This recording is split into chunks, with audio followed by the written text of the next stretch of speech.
Howdy everyone, it's me once again, the one and only Killer Rodan. So, for my Christmas movie marathon, I'm gonna be, well, reviewing a book. Yes, seriously, I'm reviewing a book. But I kinda wanna do this for the spirit of Halloween, get festive and whatnot. And also because I feel like I don't review enough books on this channel. Not really. So, I got to reading this not that long ago. And first of all, the first thing I would definitely say is that I really like the cover. The cover is really, it feels like really welcoming. It feels like it really Christmas-ish. If that's a proper way to say it, it's really eye-catching. I really like that. And this is the soft cover version. I don't know if there's a hard cover out there version of this, but this is definitely the soft cover version of this. But either way, I like the design of it. The cover is really nice. So overall, a pretty good look for the front cover. I like the colors, the Christmas tree, obviously. So all of this the book itself looks really presentable. It looks well, well produced. So like the colors, the white and the lighter colors, so it gives you this tone of it. So nice look, nice presentation. But yes, this is the book I'll be talking about here, Fighting Christmas. Quite obviously, folks. And yeah, this book does have a very hallmark feel to it. It only real difference that is slightly better written than some of those Hallmark movies. But there you go. So there's that, I suppose. Even though I don't care much for those type of movies, honestly. And it was written by this Karen individual. This no, I don't mean that as an insult. That's the name of the author, by the way. So yeah, don't guess she's been around for quite a while, and she's won these three awards. So I guess that's a good sign, I suppose. That means must mean something, right? So there you go, I suppose. More power to you, I guess you would say. But of course, as always, let's talk about the plot, shall we? Oh, definitely. So anyway, let's get into it. Oh, definitely. We get to see that it's supposed to be focused on this woman named Emmy, and when it comes to her first love, of course it's going to involve love. Of course it would. Oh boy, like I don't get enough of these stories already as it is. Okay, whatever. Anyway, this year it has something to do with Christmas, of course. This kind of goes into the idea of when it comes to traditions, twinkling lights, snow angels, all that jazz. And of course, yes, gingerbread men and all that kind of a thing, and mistletoe. What do you expect, of course, that kind of thing. Anyway, she can't wait to share her favorite Christmas tradition with her boyfriend, and yeah. So, granted, yes, obviously, this woman thinks that he is the one that you might expect, that kind of thing. Oh boy. So there's that. That comes into play, even though, despite the fact that this man has a really hectic work schedule, of course. It has him moving all around, kind of a thing. So cranky. So yes, obviously, this woman she creates this holiday themed kind of a thing here, scavenger for hunt to find him. So you need to find this Christmas spirit kind of a thing. So yeah, does that. So she also has some kind of plan. Would it backfire or have some kind of mix up? Well, not. Is this really the one for her?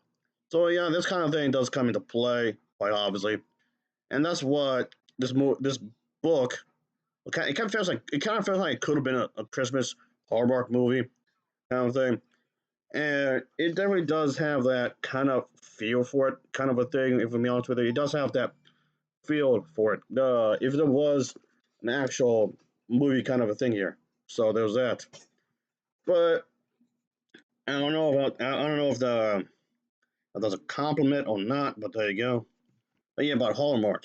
Like, okay. Man, to be perfectly clear, this is not a jab towards the fact that the Walmart channel supports gay people. That's fine, okay? Nothing wrong with that. It's just that the movies are lousy. But yeah, as for the book itself, I actually thought this was it's decent, I suppose. I thought it was decent enough. And but yeah, it's the whole thing with lovey-dovey and girlfriend would be my wife, then the boyfriend and whatnot. if you're familiar with this kind of storytelling when it comes to Christmas movies, it's more or less the same thing. But the way it's presented here, I guess it's trying to be charming. It's trying to be cheerful in a lot of ways. But I guess the book is trying to present these typical tropes that you might see in this kind of stories. I mean, yes, it's not going to be easy, obviously. Of course, it's going to be quite difficult a lot of time.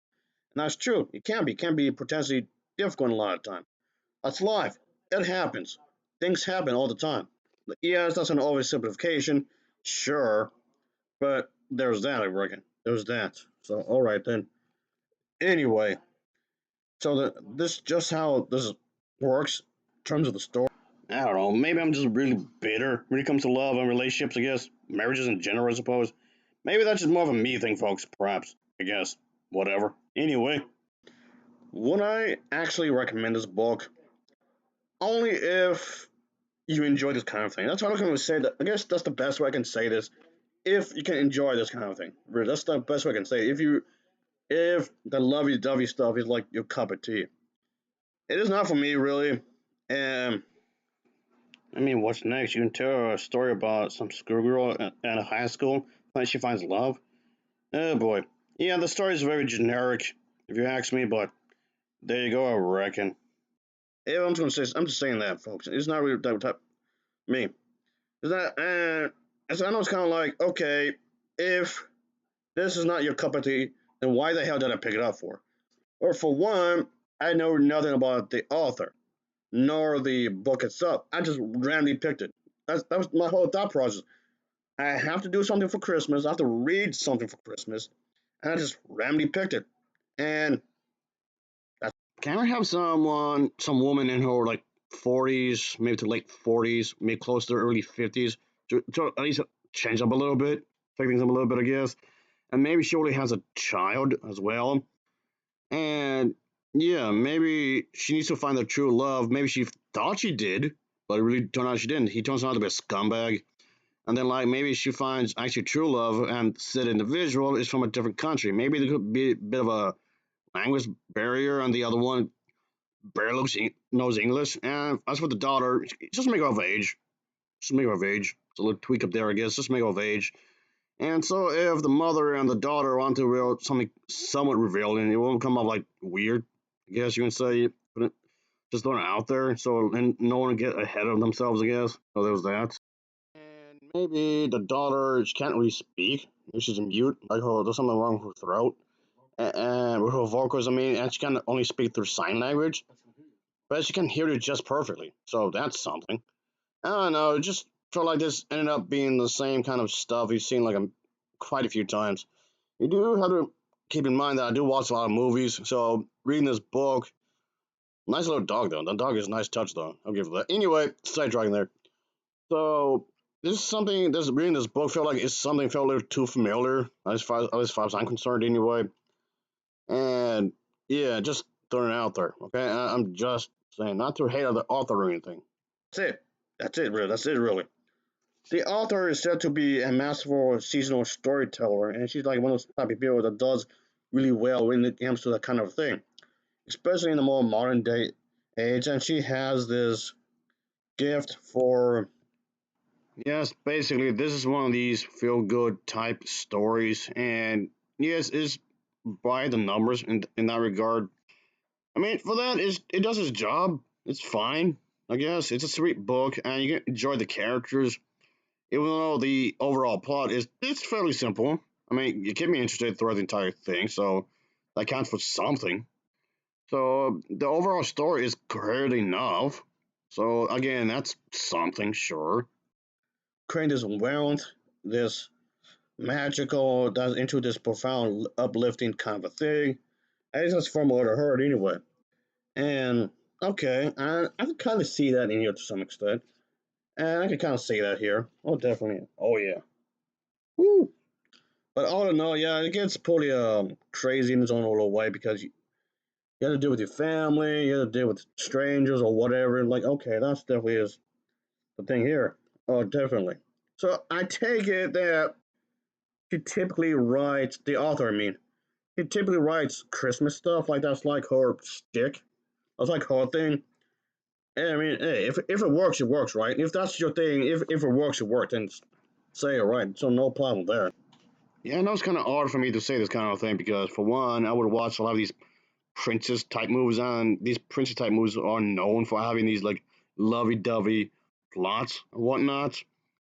But for me, it doesn't quite land here, really. I mean, again, it feels kind of predictable. I don't know. Maybe I'm not the right audience for this. I guess I don't know.